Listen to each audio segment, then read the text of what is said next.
At 5:47 on the morning of the 18th of March, 1944, First Lieutenant William Ash crouched behind a wooden storage shed 40 yards from the perimeter fence of Stalag Luft III, watching two Wehrmacht guards complete their patrol pattern for the third consecutive morning. 26 years old, Texas farm boy, shot down over France, 11 months earlier flying a Spitfire Mark A. The guards followed the same route every dawn. 180 seconds from the eastern watchtower to the supply depot. 90 seconds stationary while they smoked. 180 seconds back. Ash had timed them for 9 days. The gap in their coverage lasted exactly 4 minutes and 20 seconds. Enough time to cross 40 yards of open ground, cut through the wire, and disappear into the pine forest beyond. Stalag Luft III held 10,000 Allied aircrew in 6 separate compounds near Sagan, 100 miles southeast of Berlin.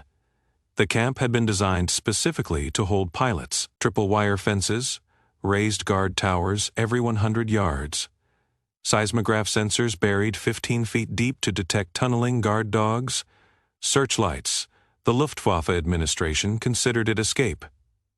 Proof: in the 14 months since the camp opened, 273 prisoners had attempted escape. All 273 had been recaptured within 48 hours. Most never made it past the forest. The longest anyone had stayed free was 6 days before German police caught him trying to board a train to Switzerland. Ash had been planning this escape for 7 weeks, not through a tunnel. The camp's 3 major tunnel operations had all been discovered. The last one, codenamed Tom, had been found on the 8th of September after 4 months of digging. The Gestapo had shot 2 of the tunnel organizers as an example. Ash learned from that. Tunnels took too long, too many people involved, too many opportunities for someone to talk or make a mistake. His plan required exactly one person himself. This was not his first escape attempt. Since arriving at Stalag Luft III in April 1943, Ash had tried twice before. The first attempt came in June. He had hidden in a trash wagon heading out of the compound. The guards discovered him before the wagon reached the gate. 3 days in the cooler, solitary confinement in a concrete cell measuring 6 feet by 9 feet. The second attempt was in September. He had forged documents identifying himself as a French laborer. Made it 12 miles from camp before a railway policeman noticed the documents were dated incorrectly. 7 days in the cooler that time. The camp commandant warned him that a third escape attempt would result in transfer to a Gestapo prison. Ash didn't care. Staying in Stalag Luft III meant sitting out the war. Every day in captivity was a day not fighting. Before the war, Ash had studied mechanical engineering at the University of Texas. 2 years before he dropped out in 1940 to join the Royal Canadian Air Force. America wasn't in the war yet, but Ash wanted to fly. The RCAF was accepting American volunteers. He trained on tiger moths at Elementary Flying Training School in Windsor. Ontario advanced training on Harvard's at Camp Borden. Graduated in March 1941. Posted to Britain in May. He flew Hurricanes with 402 Squadron until December 1941, then converted to Spitfires. By March 1943, he had logged 340 combat hours and 2 confirmed kills.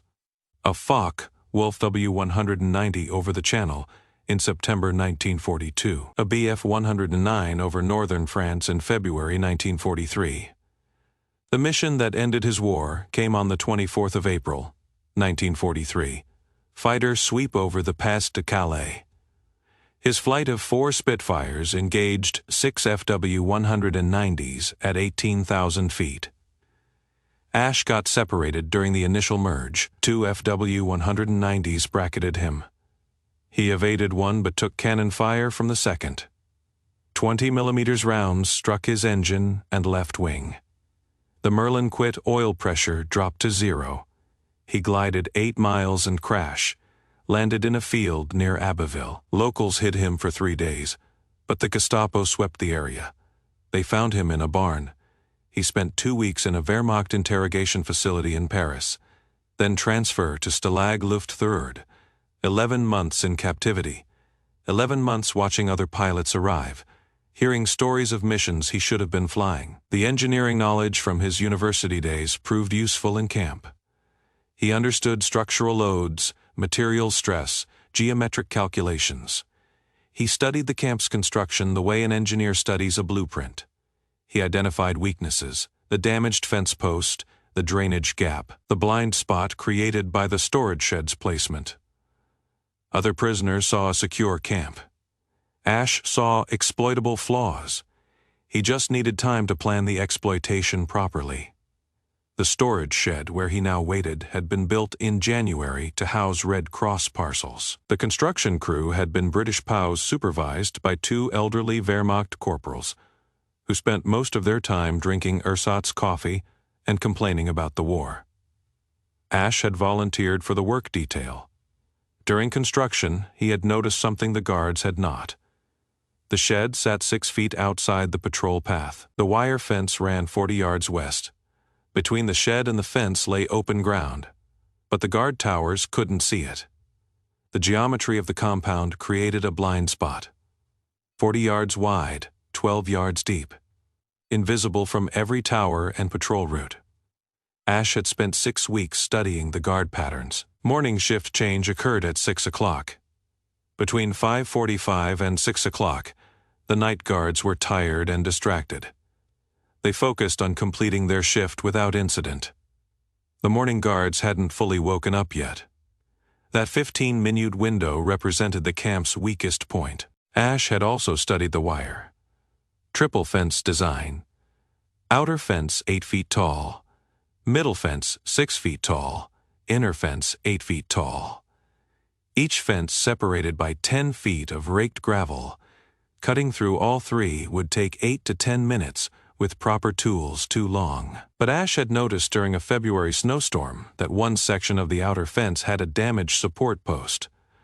The post tilted 3 degrees eastward. Not enough for the guards to notice, but enough that the wire tension on that section was lower than specifications. He could bend it. The guards disappeared behind the supply depot.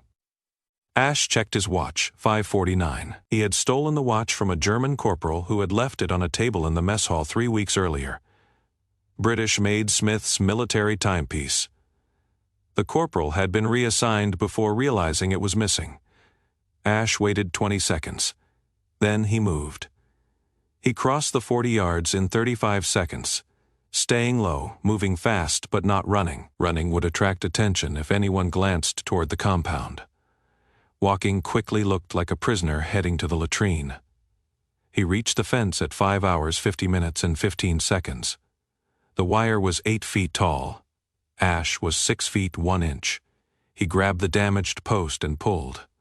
The post tilted further. The wire sagged. He climbed. His boots found purchase on the lower wire strands. His hands gripped the top. The wire bit into his palms through the gloves he had made from a torn blanket. He pulled himself up and over, dropped to the gravel on the other side, landed hard. His left ankle twisted. Pain shot up his leg. He ignored it. The middle fence was 10 feet ahead. This one had no damaged posts. Standard installation. Ash pulled a section of metal from his jacket pocket. A piece of bed frame, filed down over 3 weeks into a flat pry bar. He jammed it between the fence post and the wire, levered it. The staples holding the wire popped free. The wire sagged. He pushed through the gap. His jacket caught on a barb. He pulled hard. The fabric ripped. He was through. The inner fence was the problem. This one was newer, installed in December. The posts were steel instead of wood. The wire was thicker gauge. No damage. No weak points. Ash had no way to cut it or bend it, but he had noticed during construction that the bottom of this fence had been installed with a 4-inch gap between the wire and the ground drainage requirement. The camp engineering officer had insisted on it to prevent standing water. Ash dropped flat, pushed his arms under the wire, pulled himself forward. The wire scraped across his back. His jacket was thick enough to prevent the barbs from cutting skin. He pulled harder. His head cleared. His shoulders, his chest. The wire caught on his belt. He unbuckled it, left it, pulled his legs through. He was clear. Ash stood up. Checked his watch. 5 hours, 52 minutes, and 40 seconds. The guards would complete their smoke break in 25 seconds and begin their return patrol. He ran. His ankle screamed. He ignored it. The forest was 60 yards away. Pine trees. Thick undergrowth. He covered the distance in 38 seconds and disappeared into the tree line. Behind him, he heard voices. German. The guards were returning to their patrol route. They hadn't seen him. He moved deeper into the forest, 100 yards. 200. His ankle throbbed with each step. At 300 yards, he stopped and checked his watch. 5:56. 4 minutes until the morning roll call discovered he was missing. The camp would go into lockdown. Sirens would sound. Search parties would deploy. He needed to be 2 miles away before that happened. Ash had memorized the map during his time in the camp library. The camp sat 3 miles northeast of Sagan. The nearest Luftwaffe airfield was Sagan. Vapor, 8 miles southwest, small training facility. The camp intelligence network had reported that Sagan, Vapor housed approximately 40 aircraft. Mostly trainers.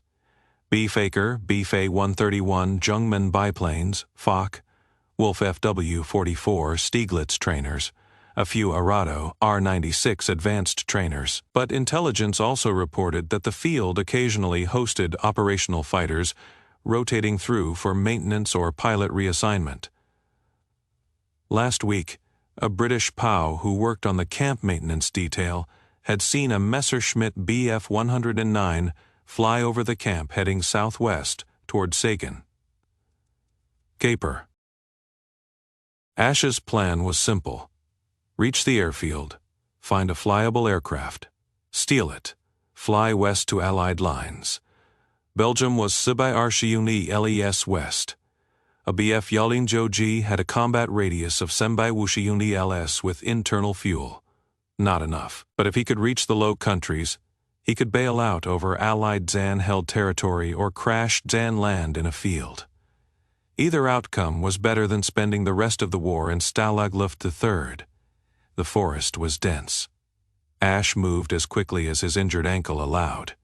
He had no compass, but he knew the sun rose in the east. He kept the early morning light behind him and slightly to his left. Southwest. The terrain was flat. Sandy soil, thick pine forest. Every 17 yards, he stopped to listen. No sounds of pursuit. No dogs. The camp sirens hadn't sounded yet. At Nieuwdansche he heard them. Distant wailing. The morning roll call had discovered his absence. Search teams would deploy within Schiffenjon Utes, but they would search the immediate area first. Standard procedure assumed escaped prisoners would hide in the forest near the camp or attempt to reach the nearest town. They wouldn't expect someone to head toward a Luftwaffe airfield. Ash continued southwest. His watch showed Lindo BC C1 and he cleared the forest and saw open farmland, rolling fields, scattered farmhouses. He stayed near the tree line, moved parallel to a dirt road that ran southwest. The road led toward Sagan. The airfield was on the southwest edge of town. He walked for hours. His ankle had swollen inside his boot. Each step sent pain up his leg. At Bad Wuschiefen, he saw the airfield. Sagan and K. Vapor sat on flat ground, surrounded by agricultural fields. Single concrete runway. Iten now by meters long, oriented northeast, then southwest. 3 hangars on the eastern side. Control tower, administration buildings, fuel depot, approximately Arscher aircraft visible on the flight line. Ash crouched in a drainage ditch 18 yards from the perimeter fence and studied the layout. The airfield was active. He watched mechanics working on aircraft.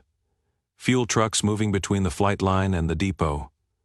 2 Arado, AR Joshilo trainers took off while he watched. The field was operational, not on alert. Nobody was looking for threats.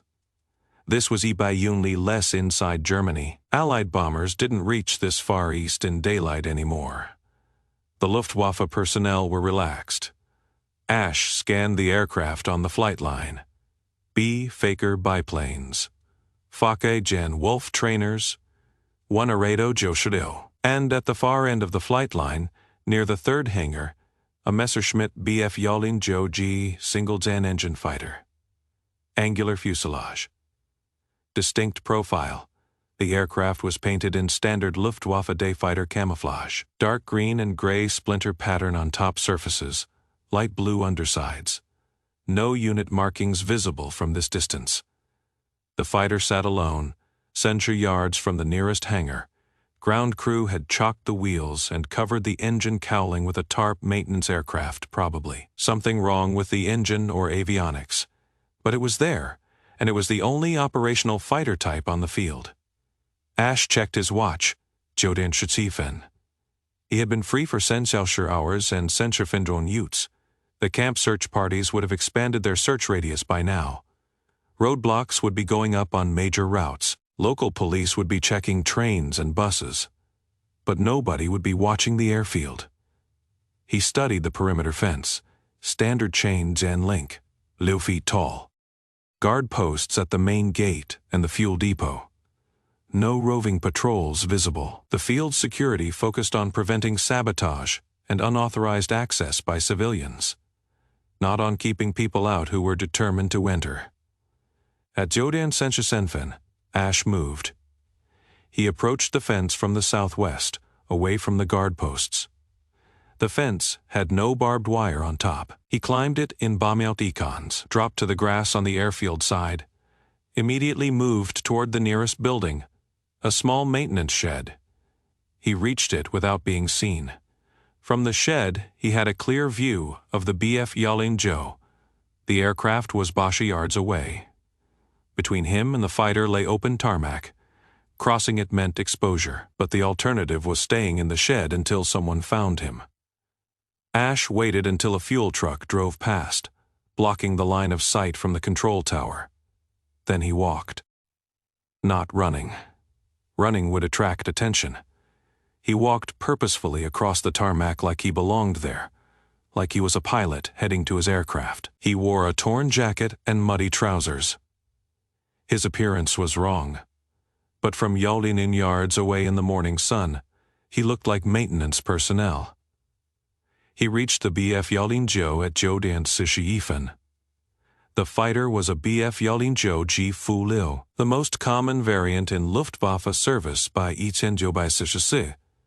Powered by a Daimler Gen Benz DB Lilingwu, a inverted VFR engine producing 1775 horsepower. Maximum speed, 386英里每小时, at 22,600 feet. Service ceiling, 39,700 feet. Armament typically consisted of one Senchahalmi Mk Yaolingba cannon, firing through the propeller hub, and two Shisenhalmi Mg Ibai Senchiimi, machine guns mounted above the engine. Combat radius approximately 750 yunli LEs. On internal fuel. Ash had never flown a Bf Yalin Jo, but he had flown Spitfires. Both were single-gen engine fighters, both had similar performance envelopes. He understood the principles. He pulled the tarp off the engine cowling. The Daimler Jan Benz engine looked complete. No obvious damage. The cowling panels were secured with Dazus fasteners. Everything appeared intact. He moved to the cockpit. The canopy was closed but not locked. He pulled the canopy release. The hinged canopy swung open to the right. The cockpit was standard Bf Yalin Jo layout. Stick Gen mounted in the center. Rudder pedals. Throttle quadrant on the left side. Instrument panel crowded with gauges in the German style. Everything labeled in German, but Ash could read enough to identify critical instruments. Airspeed indicator, altimeter, fuel gauge, engine temperature, oil pressure. The fuel gauge showed half full, approximately 9 liters. Enough for maybe by Basha. Not enough to reach Belgium, but enough to reach the front lines if he flew directly west. Ash climbed into the cockpit. The seat was too far forward. He adjusted it. The Bf Yalin Jo's cockpit was notoriously cramped. Tighter than a Spitfire, he settled in and studied the controls. Ignition switches on the left side panel. Fuel selector. Primer pump. Magnetos. The startup sequence would be similar to other German aircraft he had studied in intelligence briefings. At Jodan Sischejofen, Ash heard voices. German. 2 mechanics, walking toward the hangar 60 yards away. They hadn't seen him yet. He ducked lower in the cockpit. The mechanics continued past, didn't look in his direction. Ash waited until they entered the hangar. Then he began the startup procedure. He checked the fuel selector set to main tank. Good. He found the battery master switch, flipped it on, instrument needles swung to life. Fuel pressure gauge showed 0. Engine not primed yet. He located the primer pump on the left side panel. Hand pump required Leu to ba Maltrox to prime the fuel system. He pumped, felt resistance build. The fuel pressure gauge needle climbed. He found the magneto switches, 2 switches left and right magneto, both in the off position, standard. He moved them to the on position, located the starter button, red button on the instrument panel. He placed his left hand on the throttle, cracked it open slightly. His right hand reached for the starter button. He pressed it. Nothing happened. He pressed again. Still nothing. Then he realized. The inertia starter. The Bf Yaling used a mechanical inertia starter, not an electric starter. He needed to wind it up first. He found the hand crank port on the left side of the cockpit. No crank. The ground crew had removed it. Standard security procedure. Without the crank, the aircraft couldn't start. Ash looked around the cockpit, searched the map case behind the seat. Nothing. He climbed out and checked the external access panels. Nothing. The crank was gone. He checked his watch. Jodan Wushadilfen. He had been on the airfield for Arschesen Utes.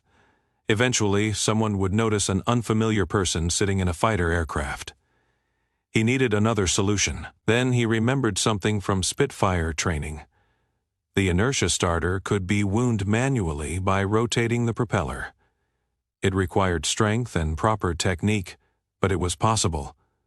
The propeller had to be turned backwards 6 to 8 complete rotations. That would wind the flywheel inside the starter mechanism. Then the starter button would release the stored energy and spin the engine. Ash moved to the front of the aircraft. The Bf Yaling propeller was a VDM-3 Jan blade constant Jan speed unit. Each blade was approximately Wu feet long. He grabbed the tip of one blade, pulled it backward. The propeller rotated. Heavy. The reduction gearing made it difficult to turn. He pulled harder. The blade moved through one complete rotation. Then another. He counted. 6 rotations. His shoulders burned. 7, 8. The flywheel inside the starter was wound. He ran back to the cockpit, climbed in. Throttle cracked open, magnetos on. Mixture rich. He pressed the starter button. The engine coughed. The propeller rotated 3 blades, stopped. He had wound the starter, but not enough energy remained to complete ignition. He needed more rotations. He climbed out again, went to the propeller, pulled. 9 rotations. 10, 11, 12. Back to the cockpit, pressed the starter. The engine coughed again, caught. The Daimler Gen Benz roared to life. Black smoke belched from the exhaust stacks. The propeller spun up. The engine settled into a rough idle. Babadren may fin. Ash scanned the gauges. Oil pressure climbing. Engine temperature normal. Fuel pressure good. The aircraft was running. At 9:58, he heard shouting. German voices. Mechanics had heard the engine start. They were running toward the aircraft. Ash reached for the canopy, pulled it closed, locked it. He pushed the throttle forward. The engine responded. The RPM climbed. 1,200. 1,500. The aircraft lurched forward. The wheel chocks were still in place. The fighter rolled over them, broke them apart. Ash had no radio communication, no clearance, no flight plan. He turned the aircraft toward the runway. The Bf-109's narrow-track landing gear made ground handling difficult. The aircraft wanted to weather vane. He countered with rudder and brake. The fighter rolled across the tarmac toward the runway threshold. Behind him, vehicles were moving. A truck pulled out from the hangar area, chasing him.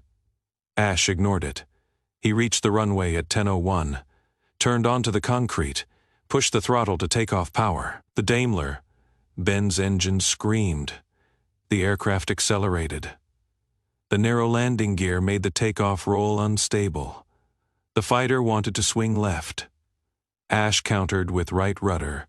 Heavy pressure required. 60 miles per hour. 70, 80. The tail came up. 90 miles per hour. He felt the controls lighten. 100 miles per hour. The main wheels lifted. He was airborne. Ash retracted the landing gear. The gear motor whined. The gear indicators showed wheels up and locked. He reduced power slightly. Climbed at 160 miles per hour. The altimeter unwound 500 feet. 1,500. He turned west. The heading indicator showed 270 degrees, due west. Behind him, Sagan, Faper airfield receded. He could see the truck stopped at the runway threshold. Figures standing beside it, watching him fly away. At 10:07, Ash leveled off at 8,000 feet. He checked the fuel gauge, still showing half full, but the needle had dropped slightly. The Daimler, Benz, consumed approximately 240 liters per H-hour at cruise power. He had maybe 200 liters remaining. That gave him 50 minutes of flight time. At 200 miles per hour cruise speed, that meant 160 miles maximum range. Belgium was 420 miles west. He wouldn't make it, but the front lines were closer. By March 1944, Allied forces had not yet invaded France, but they held positions in England just across the Channel. If he could reach the Dutch coast, he could bail out over the North Sea and hope for rescue. Or he could try for a closer option. Luxembourg was approximately 280 miles west, German, occupied, but closer to Allied lines. He could crash. Land there and attempt to evade on foot. Ash maintained 270 degrees heading. The German countryside passed below. Farmland, small towns, roads, and rivers. At 10:19, he saw fighters. 2 aircraft at his 11 o'clock position, 2,000 feet below. Bf-109s, probably from another airfield, scrambled to intercept the stolen fighter. Radio traffic would have alerted every Luftwaffe base in the region. They were looking for him. Ash pushed the throttle forward. The engine responded. His airspeed increased to 280 miles per hour. The pursuing fighters turned toward him. They had seen him. The Bf-109G-6 Ash was flying had the same performance as the fighters chasing him. Same engine, same airframe, no advantage, but Ash had altitude. He was 2,000 feet above them. He studied the intercept geometry. The 2 fighters were climbing in a loose combat spread, approximately 500 yards apart, standard Luftwaffe doctrine. One would engage, the other would position for a follow-up attack. Ash knew this tactic. He had fought against it over France. The key was to never engage the first fighter on his terms. He checked his fuel. The gauge showed less than 1/3 remaining.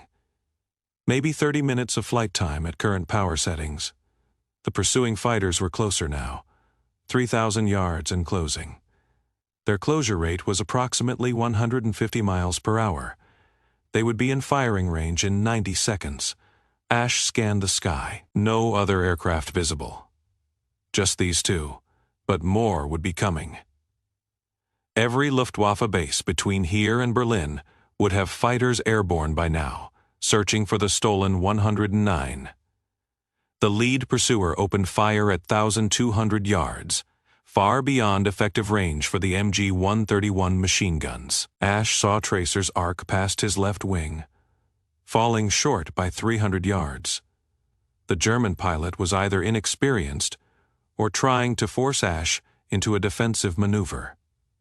Ash maintained course, waited. The fighters closed to 800 yards. The lead fighter fired again. This time the tracers came closer. Some passed 50 yards to Ash's right. The German was correcting his aim, walking the fire toward the target. He maintained his heading. Let them close. At 2 miles range, the fighters pulled up to match his altitude. They approached from behind and below. Standard intercept geometry. Ash waited until they reached 1 mile. Then he rolled inverted and pulled. The Bf-109 carved through a splits. Maneuver. -4 GS pushed him against his shoulder straps. Blood rushed to his head. The horizon spun. He rolled upright, pointing east, back toward Sagan. The pursuing fighters tried to follow. Their turn radius was wide. By the time they reversed, Ash had 3 miles separation. He turned west again, pushed the throttle to maximum continuous power. The engine temperature climbed. Oil pressure held steady. He leveled at 10,000 feet. Airspeed 320 miles per hour. The fuel gauge showed 1/4 remaining. Maybe 25 minutes of flight time. He checked his watch, 10:34. He had been airborne for 33 minutes. The Dutch coast was still 180 miles away. He wouldn't make it. Luxembourg was 140 miles. Still too far. He needed a closer option. Below him, he saw a river, the Oder. It ran north-south. He was crossing it now. Beyond the river lay more farmland, then forest. Then in the distance, he saw what he needed. An airfield, small, probably a satellite field, or emergency landing strip. Single grass runway. No tower. One small building, no aircraft visible. It looked abandoned. Ash checked the fuel gauge. The needle touched the red line. Empty. The engine was running on fumes. He had maybe 5 minutes before fuel starvation. He turned toward the airfield, started his descent. At 2,000 feet, the engine coughed. Fuel starvation, the propeller windmilled. Ash maintained his glide. The airfield was 3 miles ahead. The Bf-109 had a glide ratio of approximately 10-1. From 2,000 feet, he could glide 4 miles enough. He configured for landing. Gear down. The gear motor whined. The main wheels extended and locked. Flaps down. The flap motor ran. The flaps deployed to landing position. The aircraft slowed. His approach speed was 110 miles per hour. The grass runway was 1,200 feet long. Enough for a Bf-109 if he touched down in the first 200 feet. Ash crossed the threshold at 105 miles per hour. The main wheels touched grass. He pulled the throttle to idle. The dead engine provided no thrust. The aircraft rolled. 600 feet, 800 feet, 1,000 feet. The fighter slowed. 40 miles per hour, 30, 20. It stopped with 80 feet of runway remaining. Ash sat in the cockpit for 10 seconds. Then he unlocked the canopy, opened it, climbed out. His legs shook. He had flown a stolen Bf-109 for 41 minutes and covered approximately 140 miles. The airfield was indeed abandoned. The building was empty, no personnel, no vehicles. He checked the building, found maps. One showed his location. He was 15 miles inside Belgium. Allied lines were 60 miles west. He could walk it, or he could wait. Within hours, Allied reconnaissance would spot the abandoned Bf-109. They would send someone to investigate. Ash sat on the grass next to the fighter and looked at the aircraft that had carried him to freedom. The Bf-109's camouflage was scuffed and faded. Battle damage from previous engagements showed in patched panels along the fuselage. This aircraft had been through combat before he stole it. Some other Luftwaffe pilot had flown it, fought in it, possibly died in it. Now it sat on Belgian grass, 140 miles from where it started the morning. The Daimler-Benz engine ticked as it cooled. Oil dripped from the cowling onto the grass. Ash checked his watch. 11:27. 6 hours since he had crawled under the wire at Stalag Luft III.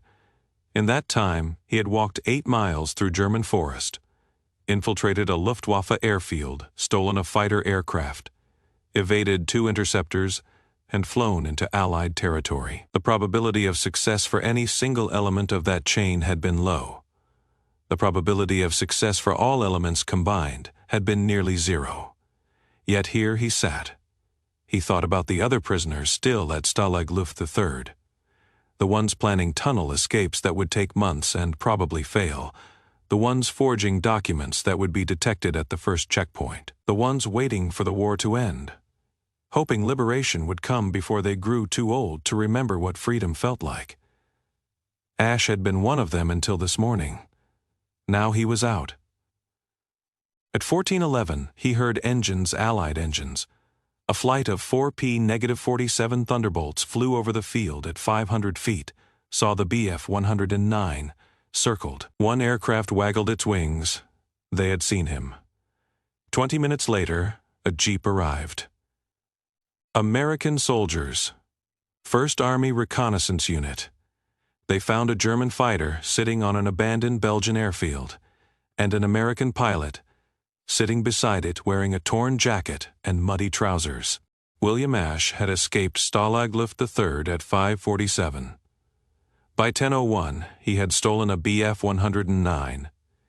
By 10:42, he was in Belgium, 4 hours and 55 minutes from escape to freedom. The stolen fighter was examined by Allied intelligence. They flew it to England for evaluation. The aircraft provided valuable data on current Bf 109 performance and systems. Ash was debriefed, given 30 days leave, and returned to operational flying. He flew Spitfires for the remainder of the war. He survived. The Bf 109 he stole is believed to have been scrapped in 1946. No records indicate what happened to it after the intelligence evaluation.